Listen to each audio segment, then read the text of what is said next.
So January 2025 finally came to an end. So here's everything that happened in the JavaScript world. Starting with some amazing news, Node.js version 23.7 has been announced, and with this version we have full TypeScript support, which means no more struggle when using TypeScript with Node.js. Bun 1.2 has also been announced, and with this version comes a lot of cool stuff like the built-in S3 object storage API and the built-in Progress client, and somehow they have managed to make it 3 times faster to work with Express when using Bun. So if you're using Express, it's definitely worth switching to Bun.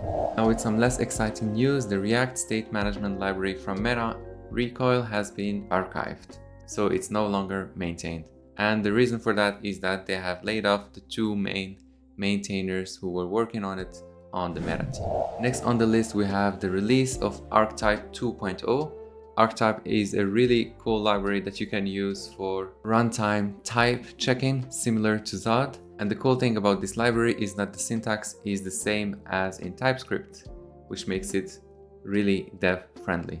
And somehow they said that it's also 100 times faster than Zod. I don't know how they did this. Now for all the ShadCN UI fans, there is no official support of a monorepo, so now you can easily install ShadCN UI in your mono repositories. There's a step-by-step guide that you can just follow through. They have also added blocks, which is a way for the community to contribute to the library.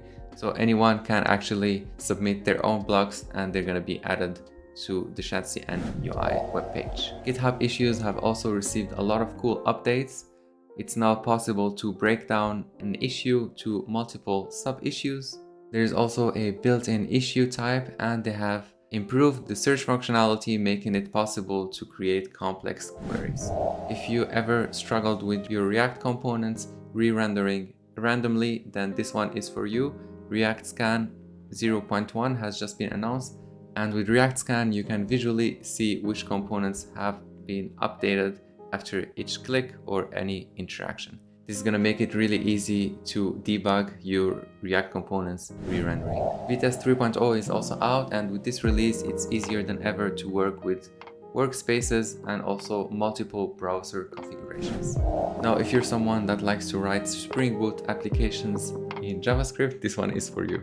NestJS 11 has been announced, and with this version a lot of the missing features have been added, like the built-in support to handle dates in the requests. They have also added the support of colors in the logs, which makes it easy to follow what's happening inside your console. If you ever wanted to use React with Rails, then this is for you. With Superglue 1.0, you can now easily have a Rails backend coupled with a React frontend. Vercel has now also acquired Dreamer. Dreamer is an open source library very similar to ShadCN UI. And they have very beautiful UI blocks, and it's also, by the way, based on Radix UI. So I'm excited to see what they're gonna do with this acquisition. React Native 0.77 has also been announced, and with this one come a few cool features. You can now easily apply styles to child elements without affecting the layout. They have also added support for Android version 15 and deprecated the React Native init command. So now if you want to create a new project, you should either use create expo app or use the community CLI version. Storyblocks 8.5 has also been announced, and this one brings a lot of very cool features. This release has a big focus on accessibility, so it's easier than ever to test whether your components are accessible or not. They have also added a project code coverage to measure the completeness of your tests. Now last year there has been a big topic related to the JavaScript trademark, which officially belongs to Oracle, and Dino had filed a petition to cancel Oracle's trademark of the word JavaScript. And there has been updates from Dino's side. Oracle has informed them that they won't just drop it. So let's see where this is gonna go in the next year. And since January is the first month of the year, you should definitely check out the 2024 JavaScript Rising Stars.